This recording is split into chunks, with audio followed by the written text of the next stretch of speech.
30 years ago, this acre lot was out in the middle of cornfields and bean fields. But the city has grown, and now we have new neighbors out the back. We decided it was time to find a way to give us more privacy. We found some curtains online that really weren't that expensive. But when we looked for a rod that was long enough, 10 foot, that was a big deal. Besides that, they had a support in the middle, which would make it impossible for us to pull the curtain all the way away from our patio door so we could have our full view during the daytime. We had to start looking for an option, and we found it. It wasn't that expensive. We decided on an inch conduit pipe, and we're getting at Menards. This one is $16.74 right now, and it's 1 inch in diameter, and this is plenty heavy, so it's not going to bend with the curtain on it.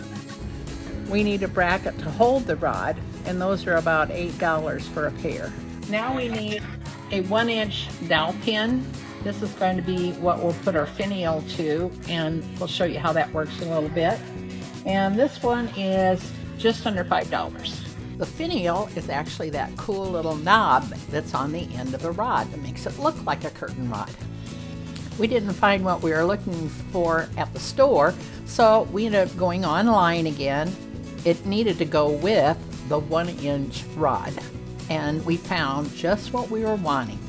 I spray painted the rod the color that we wanted. Then we put in the brackets to hold the rod in place. From the 1 inch dowel we bought, we cut 2 10-inch pieces, then screwed the finial on the end and slipped them into both ends of our rod. To hold the finial in place, we pre-drilled a hole in the rod and then applied a screw through the rod into that dowel pin. Now we slip on the curtain, but we're not done yet. Now we rotate the rod so we hide the screw. To keep the rod in place, we secure the bracket to the rod with another screw. Okay, now we're done and we can admire our work. Thanks to Wally Shea, an Iowa dad, for helping me do this. Without his help, it wouldn't get done. This is Lena Shea, an Iowa mom. Thanks for watching.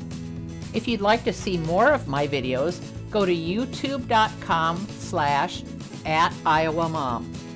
Then click on the video tab for a whole list.